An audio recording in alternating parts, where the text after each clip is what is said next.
Suns Solar Panel Podcast. We are finally out of August. We are in the middle of September, which is really exciting because basketball is so much closer than it normally is. But joining us, as always, Mr. Dave King. Hello. And of course, Greg Esposito. Ahoy, hoy. So we have a really fun midweek that we're going to be putting out on Wednesday. Deep dive into Ty Jerome. Before we get into that before we get into really the meat of this episode, I do want to talk briefly about Ty Jerome and whether or not he's going to be seeing much playing time for the Suns this season. The Phoenix Suns, they have 6 point guards on the roster. Ricky Rubio, Johnson, Akobo, Carter, Ty Jerome, Jalen LeCue, and of course the two-way and Jared Harper. And I'm just like, are we actually going to see any playing time with Ty this season? I feel like James Jones is overcompensating for something. Maybe it's 3 years with absolutely no point guard on a roster, huh? 6 of them right now. I think what we're going to see is we're going to see Ty Jerome wind up working his way into that backup role with Tyler Johnson winding up as the backup shooting guard, and having there's nothing wrong with having two guys playing in that second unit that could bring the ball up and play that distributor role as well. So having them both in the backcourt at the same time wouldn't be a bad thing necessarily. So I think he will play his way into minutes. I just don't know that it'll be to start the season. Yeah, I think I wouldn't be surprised if he has a little bit of a redshirt season unless everything goes sideways and there's injuries. So I see him as early in his career in my mind, and I don't know because he's a rookie. We just don't know. But I see him as more of a Tyler Johnson kind of role early in his career, where we have Tyler Johnson for a year until he gets traded, or just his contract expires. And when Tyler Johnson goes, then Ty Jerome will fill in that role because Jerome can do the same things Tyler Johnson can. Low turnover rate, pretty good shooting from the outside, is really smart. It will take Ty Jerome a little time to get used to the NBA, but he's got that minimum kind of skill set where Tyler Johnson will be expendable in that role. And right now, I'm very excited about Tyler Johnson being the third guard. I really am, because he's smart and he's heady and he doesn't make dumb plays. He doesn't commit dumb turnovers. He's gonna shoot 35, 38% from three. He's gonna make enough shots to be effective. But man, he was super effective last year, and he only shot 34% for the Suns or something like that. So I really am looking forward to Tyler Johnson being the third guard early in the year. And then as Ty Jerome matures, gets used to the NBA game, he can take over that kind of role. And then maybe someday he can take over a starting point guard role from Ricky Rubio. And so I think things are lined up well where Ty Jerome's going to have a steady climb in his career. He's not going to come out and start on day one unless there's major injuries. Does this also mean that we likely are not going to see virtually any minutes at the two with Bridges? Well, no, I think he's going to. We don't know what Monty Williams is going to do. We certainly don't, because we've never seen, and he's 5 years away from coaching actually as an NBA head coach. So we don't know, but I would put Bridges at the two. I'd spot all kinds of lineups looking for mismatches. I think we overvalue saying, oh, he's going to play the two, he's going to play three. I feel like in the NBA right now, there's two positions that really one that's major. Point guard is the one like consistent position, and then everything else seems fairly interchangeable. I could see lineups where you have Booker, Bridges, Oubre on the floor at the same time, and it's like, okay, well, who's 2 through 4 in that situation? It's probably a little interchangeable. I'm not going to get hung up on exactly, is Bridges playing shooting guard. I think they will find ways to get him on the floor with a wide range of different guys, because that's just how good Mikal Bridges is, and I think he's going to take that step in year 2 to be even better. Do you feel like the Suns fans have kind of forgotten about Bridges this summer? Yeah, but it's an easy type of player to do that with because he didn't have any big offensive explosion in his rookie year. He's capable of it, but he didn't.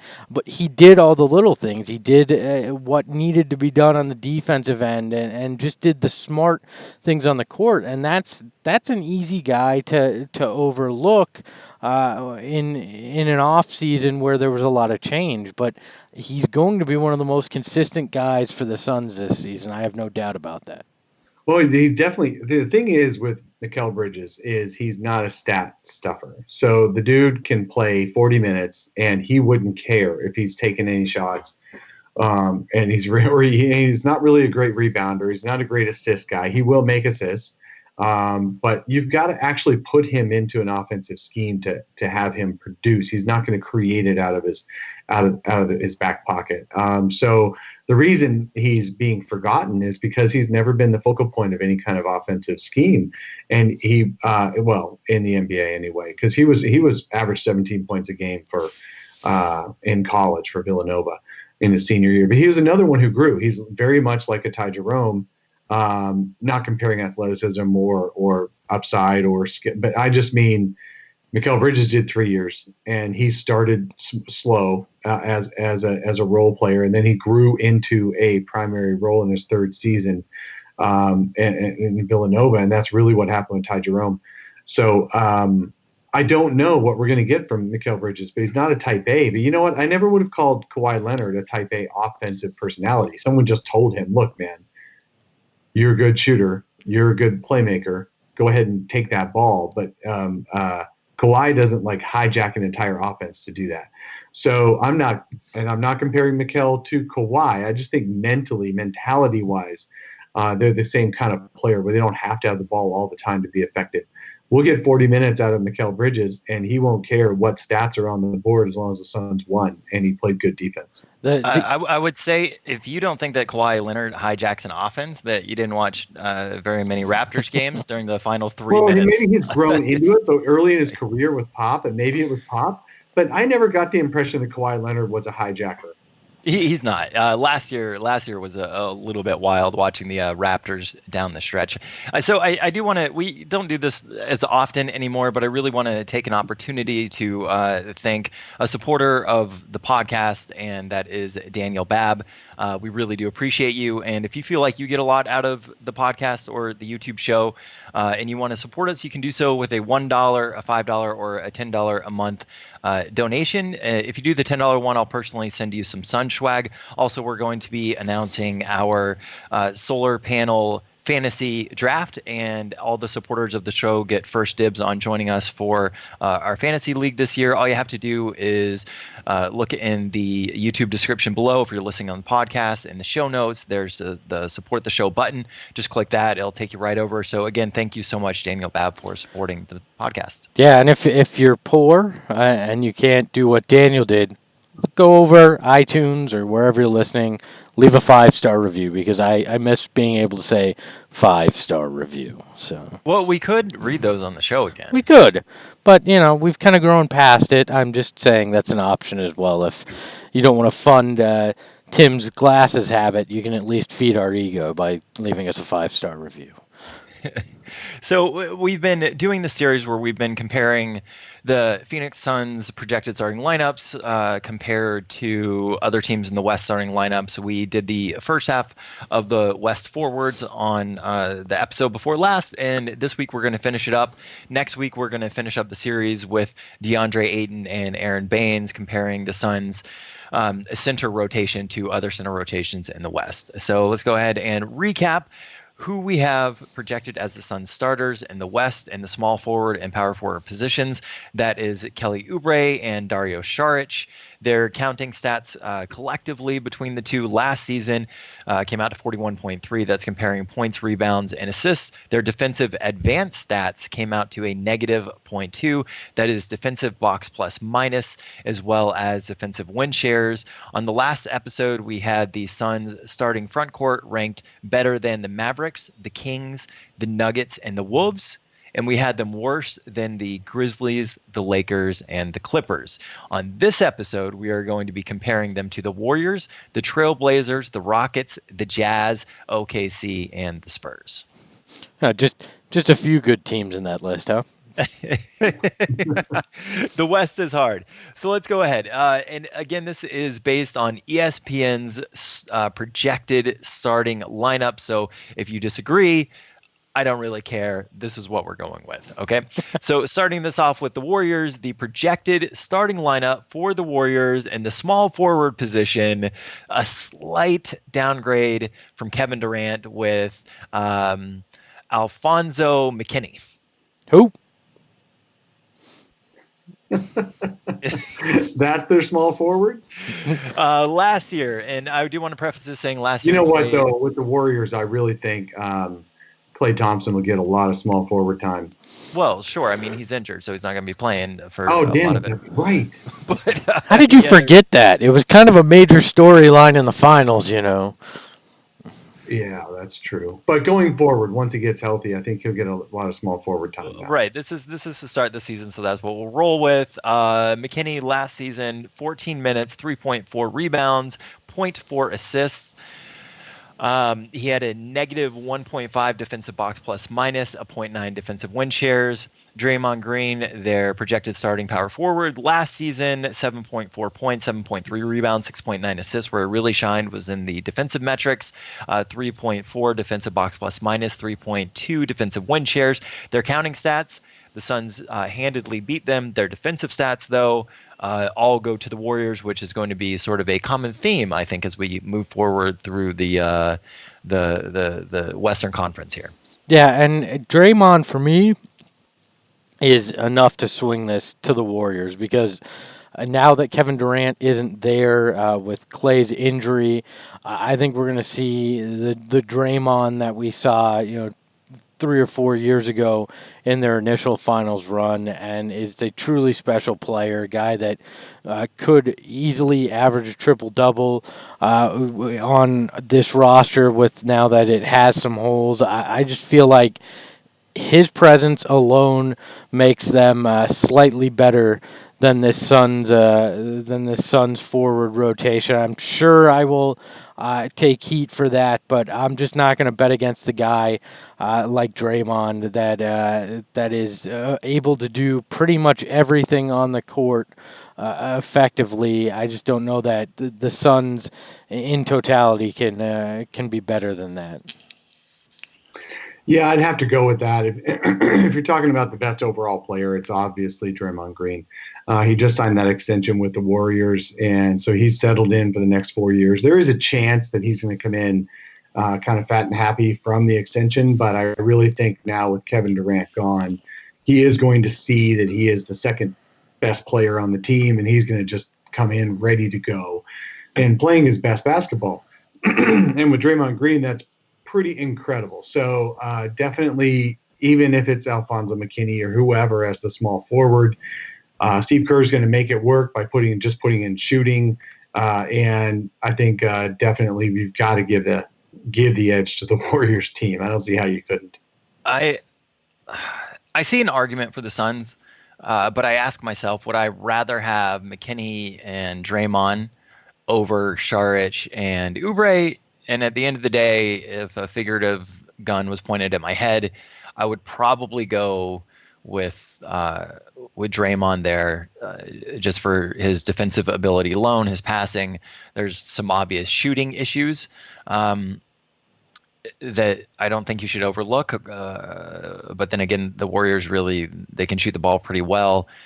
So I think I'd probably have to agree with you guys here. So collectively, we vote that the Warriors starting front court is better than the Suns. Yeah, I think there is, a chance that Saric and Oubre reach that potential that we see for both of them, and then this becomes slightly in favor of the Suns. But where we sit right now, without knowing if those guys are going to take that step, I think that's why you have to give it to Draymond like that.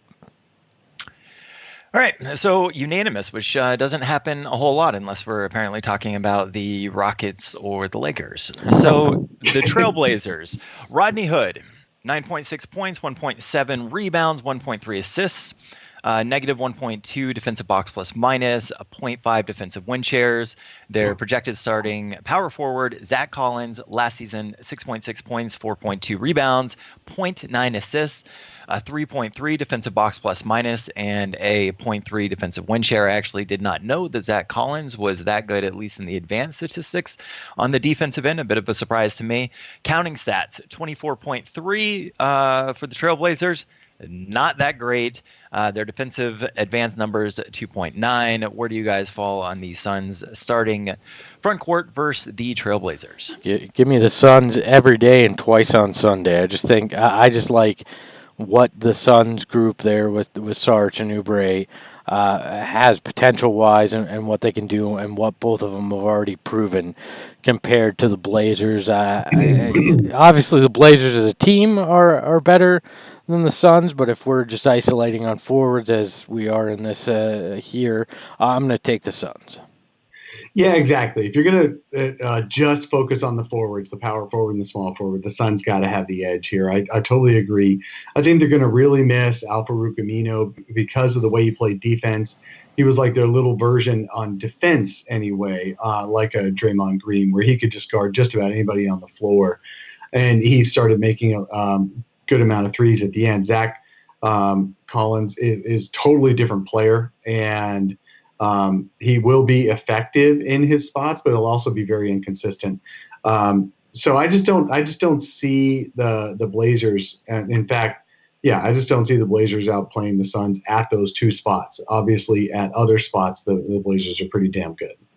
Even that one of them, I don't really see the Trailblazers having the edge there. I mean, to your point, Zach Collins, he's kind of a limited player. I think that Saric, while he's not as good defensively as Zach Collins, he just brings a lot more between shooting and his passing. He's a bit more versatile. If he does get switched out on the wing, it's not as much of a defensive detriment, whereas you don't want Zach Collins guarding really anybody on the perimeter. And then I like Rodney Hood. I don't know where you guys fall with him. I think he's a good player, but I'd rather have Kelly Oubre all day, every day. Yeah, I'm very much of the same mindset there, and I think this is one of the few situations where the Suns have the better two players. We've seen a lot where a team may have one star, and then the Suns have the two next best players out of the grouping, but I feel like this is one where I can confidently say the Suns have the two better players at the small forward and the power forward position here over the Portland Trailblazers. All right, so pretty unanimous then. Suns better than the Trailblazers. Yeah. All right, so moving on to the Rockets, and I do realize that this is probably going to be a little bit of a debate if you're listening, watching on the YouTube right now. But again, this is the projected starting lineup. So the projected starting lineup for the Rockets is Westbrook at the 1, Gordon at the 2, Harden at the 3, Tucker at the 4, and Capela at the 5, which would put James Harden and PJ Tucker as their projected small forward and power forward. So, and if you look at the roster too, I do think they're basically going to start a 3-guard lineup. So this might actually be true. Regardless, James Harden last season, and I didn't realize he averaged this many points last season. I was a little bit blown away. 36.1 points, 6.6 rebounds, 7.5 assists, a 1.1 defensive box plus minus, 3.8 defensive win shares. PJ Tucker last season, we all know the type of game he has. 7.3 points, 5.8 boards, 1.2 assists, 1.8 defensive box plus minus, 3 defensive win shares. The counting stats clearly go to the Rockets with 64.5. The defensive advanced stats clearly go to the Rockets as well with a 9.7. I'd rather have James Harden than Kelly Oubre, and probably rather have PJ Tucker than Saric, although that's a little bit debatable, I guess, with this age that they're at. But we're only talking really about one season. Oh. Yes, well, I was really looking. I'm looking at the Houston roster because I wanted to laugh. I wanted to laugh about James Harden being their small forward. But until you try to plug anybody else in, and you're like, he might actually be their starting small forward. Yeah, there is no other people to plug in on contract right now. Anthony Bennett, Gary Clark, Isaiah Hartenstein. Those are the only other guys, and Gerald Green. The only other guys who even qualify toward a forward position. So yeah, you're gonna get exactly what you just said, Tim. We're going to see James Harden as their de facto, because he's the biggest of the guards that they've got, width-wise as well as height-wise, and PJ Tucker, who's also width-wise as well as height, as far as the meatiest guy they're going to have. So those will be guys getting the most forward minutes this year. So I'm just shocked at that. Having said that, I will take Houston. Obviously, I love PJ Tucker. I miss PJ Tucker, and obviously, James Harden just takes the cake there. Yeah, I mean, you could tell me Eric Gordon was going to be their small forward. I still think I'd take the Houston group. What PJ Tucker does is a little of everything. Suns fans know what this guy brings to the floor, and I probably would take him over both of the Suns forwards if I'm just looking at this season alone. The impact he has in totality is just huge for a team, especially one in a situation like Houston with as much talent as they have around him in other positions. So I think this is a pretty clear-cut Houston overall, obviously when you include James Harden, but I even think beyond that, it's not that tough. Shout out to Tyler on the YouTube chat, who says that this is the first time he's actually had a chance to tune into the YouTube version of it rather than listening to the podcast. We appreciate you joining in. Well, welcome to a very early morning on a Saturday, and if you're listening on the podcast, fill in whatever time it is for you now there. So I don't think you guys are watching it, because this is a recorded video, so just call it that time. I don't think that you guys get enough credit for waking up at 6:30 in the morning every Saturday virtually for 3 years straight to record this podcast. We do it all for you. I get enough grief from my family about it, but not a lot of credit from anybody. So. All right, so we're pretty much all in agreement there. The Suns forwards are not better than the Rockets.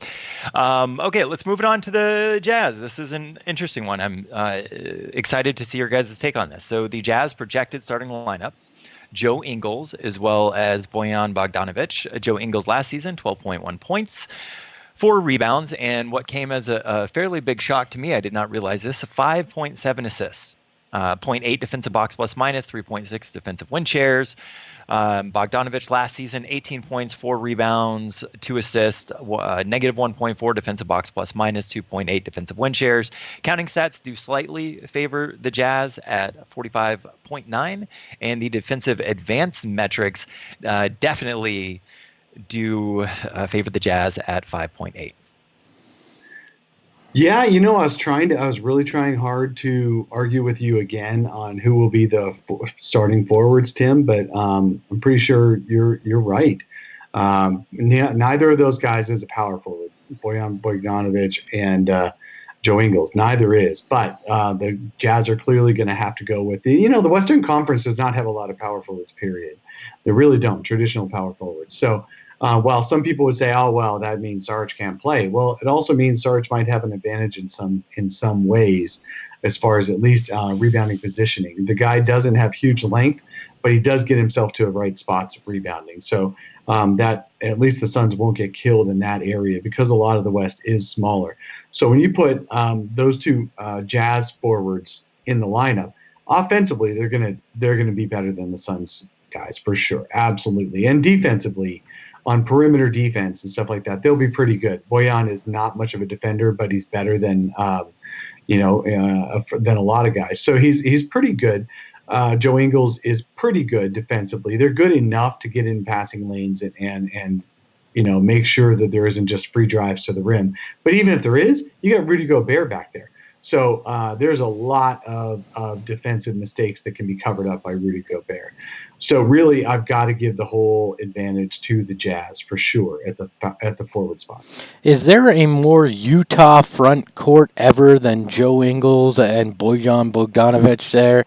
It screams Utah Jazz to me. Take that as you will. I don't know. I think it's a little closer than you feel it is here, Dave. I certainly think the Jazz probably have a slight edge, but if Saric plays to that top like we think he's capable of playing, if he recaptures some of what he did in Philly rather than what he did last year in Minnesota, and Oubre continues to make that climb like we saw him start to in the second half of last season, I don't think that this is a landslide victory for Utah's bigs here. Ingles and Bogdanovic are nice. They're not great in any sense of the imagination, but since we can only kind of determine this on what we know specifically and not assuming that a jump will be made, I think the slight edge does go to Utah.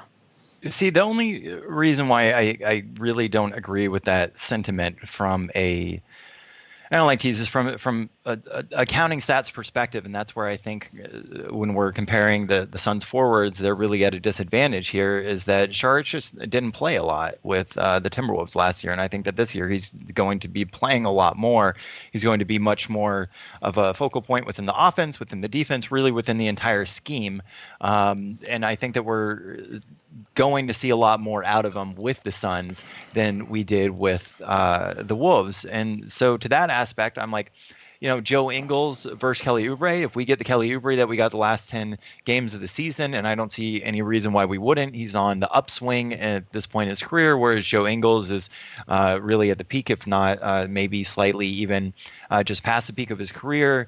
Bogdanovic, a really terrible defender. I think that Saric can be a lot better. Like, I don't see why this Jazz front court is better than the Suns. I think the toughest part of this entire exercise in all these positions we've looked at, and we briefly touched on this earlier, is that we don't know what Monty Williams is going to run.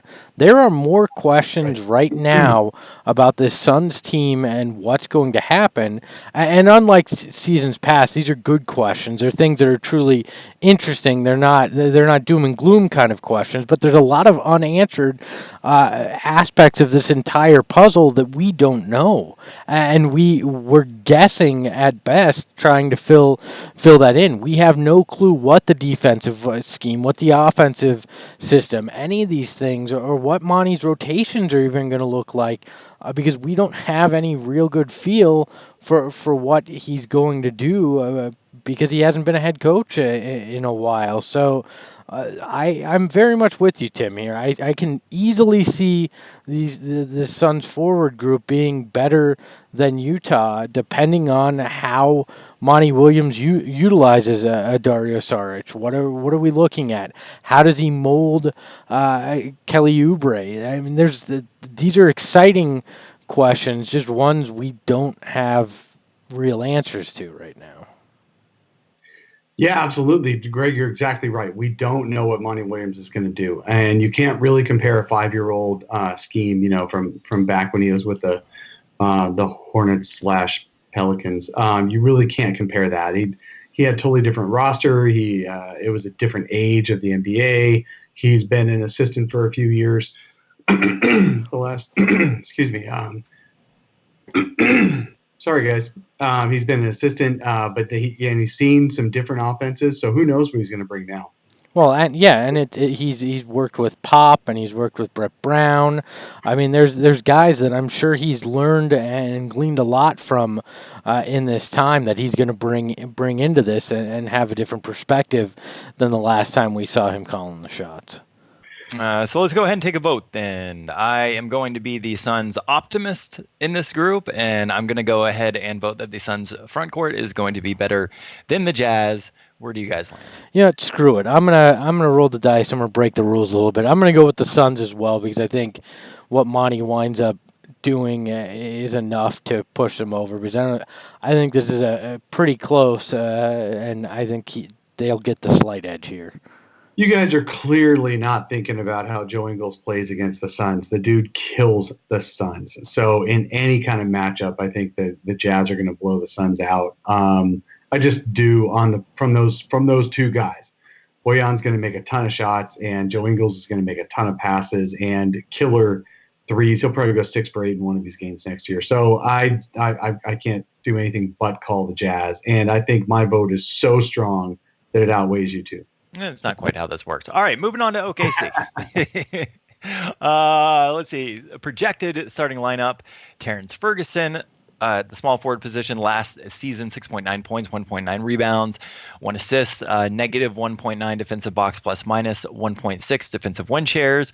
Danilo Gallinari, 19.8 points, 6.1 rebounds, 2.6 assists, negative 1.2 defensive box plus minus, and 1.8 defensive win shares. Accounting stats that do go to the Suns. OKC 38.3. Defensive advanced stats go to OKC. This is really going to happen every single time. At 0.3, though, it's a very slight advantage there. I am a huge fan of Gallo, though Gallo, even though he is in a contract year, he does have a habit of missing games. And I'm just not a very big fan of Terrence Ferguson. Turd Ferguson? Is that who? I have no clue who. Yeah, so Terrence Ferguson was basically I think he was a rookie last year, or maybe a second-year player. But he's basically their Mikal Bridges. Doesn't do a ton of counting stats, but he is the guy who gets around and plays defense and can defend multiple positions and make some clutch shots and stuff. So if you like Mikal Bridges, you probably like a Terrence Ferguson. I think you're being a little bit liberal on his defensive game. You think so? Well, I mean, no, he said it because he doesn't think so. He just said it to hear his own voice. Mikal Bridges can guard more positions. Ferguson's really going to be stuck guarding 1 or 2 positions. Well, okay. So if you're going to downgrade it that way, then Mikal. Okay, so what I would do is I would say, would the Suns players start over the Thunder players? Saric is not going to start over Gallo. When Gallo's healthy, but they may end up with the same number of starts because Gallo won't be healthy. And then definitely either Oubre or Bridges, but we're calling Oubre the starter. He would start over Terrence Ferguson for sure. So here we're back to the other team has the better overall player, but the Suns have number 2 and 3. I personally like the Suns lineup better. Gallo can go off sometimes, but he's not consistent as far as when he's going to go off. He's not going to kill the Suns, I don't think so. I'm going to give the edge to the Suns on this one. Yeah, I think I'm in the same boat here. What we saw from Kelly Oubre second half of the season, I think offensively can be just as potent as a Danilo Gallinari, and both guys are better than Ferguson in this case. So I'm going to give the Suns the edge here, and I think Oklahoma City is going to be in for a very long year. One thing I can say about Gallo is that dude gets to live his best life. I mean, not only is he a millionaire playing in the NBA, he's also an Italian model. Can you imagine how well this guy does? Hey, the Suns are Kelly Oubre. Come on, man. I know, but I'm telling you, Gallo, like... I think there was just a comment of a walk of shame coming out of Kendall Jenner's hotel. For Kelly Oubre. Yeah, wait, hold on, didn't Booker date Kendall Jenner too? Are we gonna get some weird? Come on, he kid left the Jimmy Jackson. Where he was. I'm just maybe he was hanging out with Devin Booker, who was hanging out. Oh God, let's not go down this weird road that we're about to go down.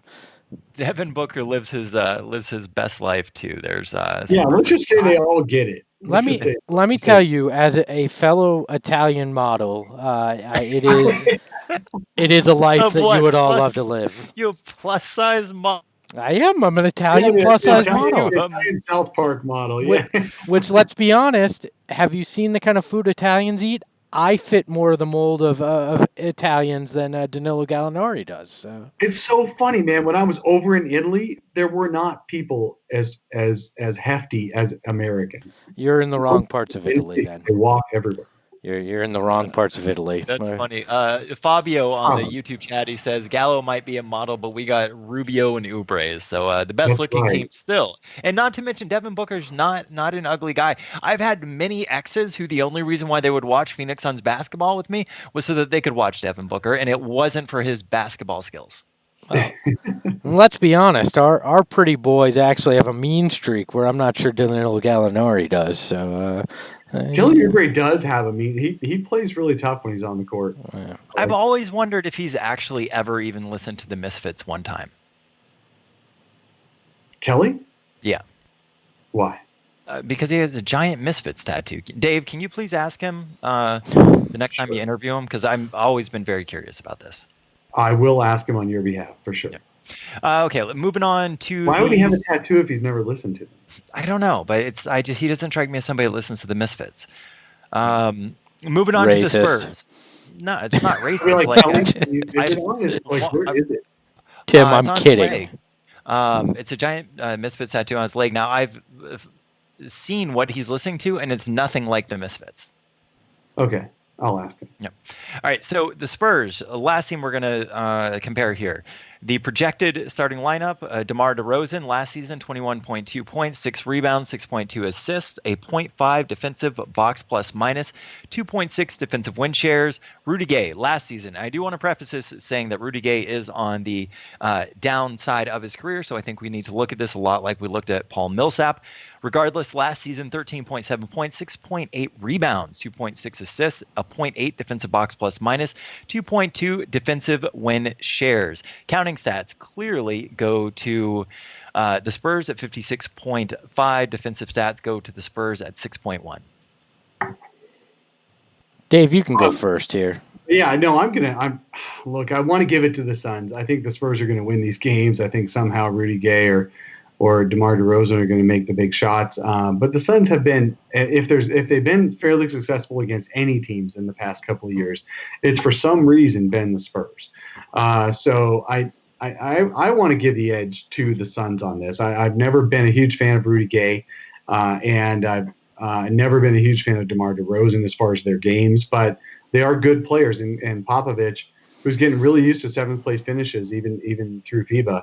I think Popovich is going to get the most out of these guys one more time. However, they're on the downside, and I do think the Suns forwards are better. I'm just DeMar DeRozan and Rudy Gay have a proven track record.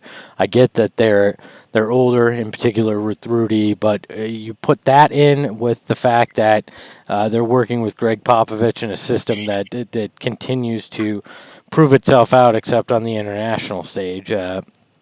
I'm gonna go with the Spurs here. I don't see the Suns forwards right now being better than two guys who've proven it with a coach who is a proven quantity as well. I'm a huge fan of DeMar DeRozan. He's able to get his own shot, highest player. I might have always overvalued his game, and no matter what you think of him, that's fine. It's my vote on this. Rudy Gay, I like Rudy Gay. I would rather have Sharge than Rudy Gay at this point in their career, but I'm such a fan of DeMar DeRozan that I am also going with the Spurs on this, but not by a huge margin, but a margin nonetheless.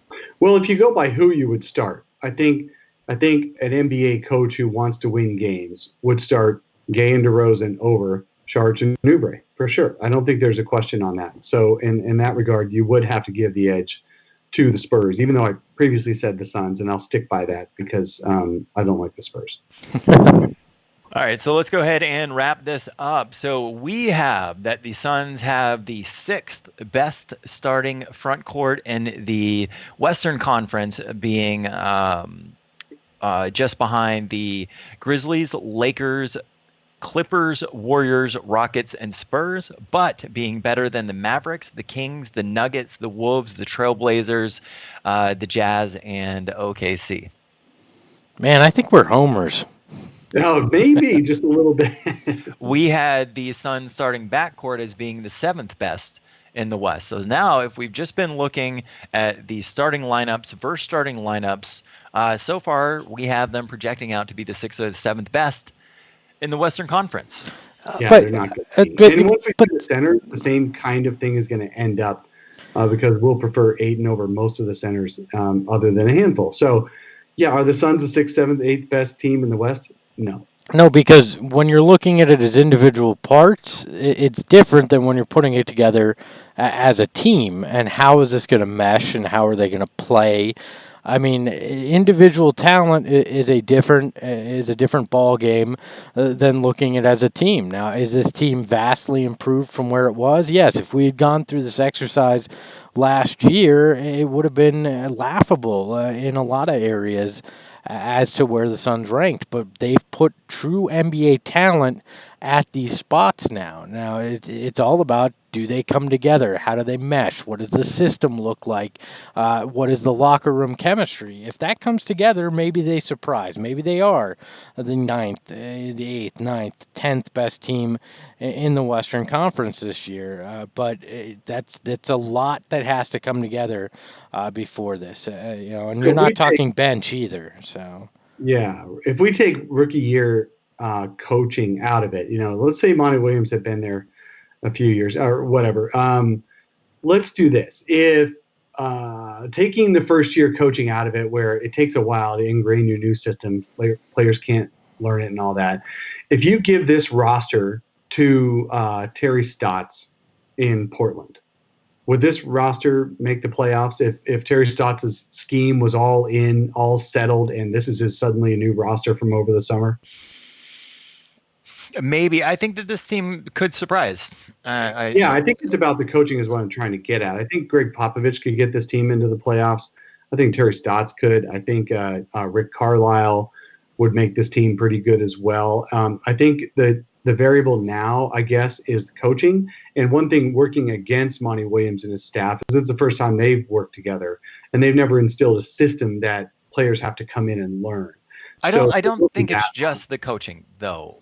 I think that a lot of this, if you're going to have an X factor, I think is going to be DeAndre Ayton, and whether or not only can he put up good counting stats, but can he make a real impact for winning with the team this year. We saw in his rookie year he was great, but he was also getting played off the court, or I shouldn't say getting played off the court. He still played, but he was getting shown up by a lot of centers in the NBA. Just frankly wasn't used to that sort of size, and every center that he was going up against gave him a different challenge. He was often better the second time he would play them.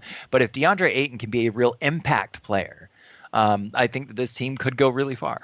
Well, and Tim, I think the other thing here is it's time for Devin Booker to prove that he's a true leader as well. It's time for him to go out there and grab these reins and help lead this team also. I mean, the factors off the court are going to be just as important this year as on the court. And does this team come together as a group? Are they committed as a group to trying to turn things around here in Phoenix? That's going to be just as big as anything. But I agree, you need Ayton to take that big step as well. There's a lot to be intrigued by here. I won't say excited because we don't know, but intrigued, certainly so. There's a lot that could come together in a way that we have not seen in Phoenix in a very long time. Absolutely. I'm really looking forward to it. I just, Monty in his third year will be a lot better than Monty in his first year with the Suns as a coach, is one of the points I was trying to make. And hopefully he proves himself as being one of the better coaches in the Western Conference.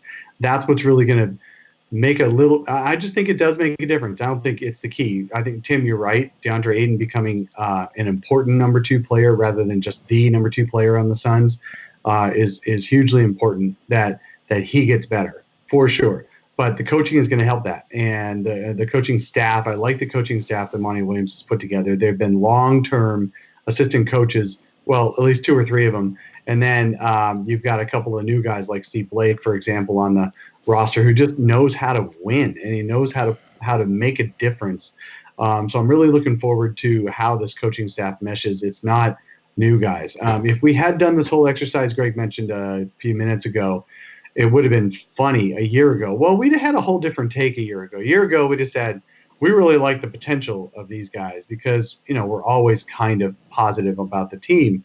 But we still would have had to give the edge to the other teams because of their experience. Now, as Greg pointed out, the Suns have actual NBA players at these positions, so you can kind of predict how well they're going to play. It's all about who puts them in a position to succeed. And I think Monty Williams, that's on him to make that happen. One thing I want to bring up before we get out of here, I know we're almost done, but the efforts of DeAndre Ayton this week to help his home country in the Bahamas, great out there getting people in the community to donate food, water, money to send over to the Bahamas. Impressed with that. And then Kelly Oubre came out earlier this week and said that he's going to do a pop-up shop of Valley Boys merchandise with all the proceeds going to help DeAndre Ayton's home country, who was devastated by Hurricane Dorian. So I applaud these guys for using their platform to actually help out, and I'm interested to see what Kelly Oubre's Valley Boy merchandise looks like as well. And the Suns have set up a website for people to make donations to help, because I think there's going to be another big storm, or already has started another big storm in the Bahamas again. Well, it's a tropical storm. I mean, it's more a pain in the ass than it is actual detriment to physical structures and things. But yeah, I mean, at this point, they don't want any more pains in the asses either. So there is a website set up for making donations at suns.com/relief, RELIEF. So if you go there, if you want to help out, there are a ton of devastated people there. DeAndre Ayton collected a whole busload full of supplies, plus money donated as well. And that's just the tip of the iceberg. And I know there's just so much relief needed there in the Bahamas that any little bit you can donate would help. So the last time I was in the Bahamas, I went to Freeport first because I've been several times, and Freeport always kind of reminded me of the Detroit of the Bahamas, where it's really industrial. It's not really a place that you want to stop at, but regardless, we stopped there, and the amount of damage that they still had from a previous hurricane that was 10 years before was just mind blowing. So I can only imagine how long they're going to need assistance there for this storm, because this was much more detrimental. And then Nassau, the other island that it hit, I've been there many times as well, and a beautiful, beautiful spot in the Bahamas, and just truly sad, really, everything that it went through. I know that the people of it, or the guests at Atlantis, I don't know if you guys have ever been to Atlantis, but Atlantis is right by Nassau, that the guests that were staying there actually helped the kitchen staff and made ham and cheese sandwiches for everybody that had been impacted there. But for the people of Nassau, just absolutely detrimental as well. Yeah.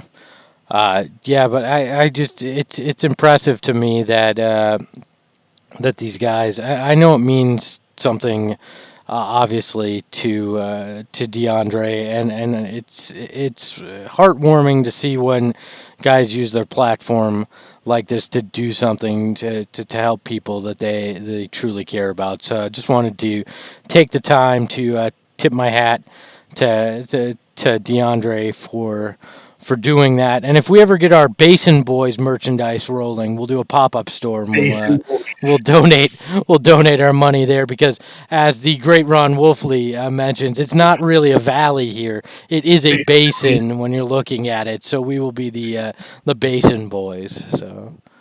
All right. So, and on that note, thank you everybody so much who joined in on the YouTube chat this early in the morning, listening to the podcast. If you ever want to join us, we tend to do these episodes Saturday morning, 7 a.m. Arizona time, usually Wednesdays as well, 7 p.m., though this Wednesday is actually going to be a pre-recorded one, so we won't be there live for you. But regardless, thank you everybody for listening to the podcast, for tuning in on the YouTube. We do appreciate you spending part of your day with the Sun Solar Panel podcast. Thanks, guys. Thank you.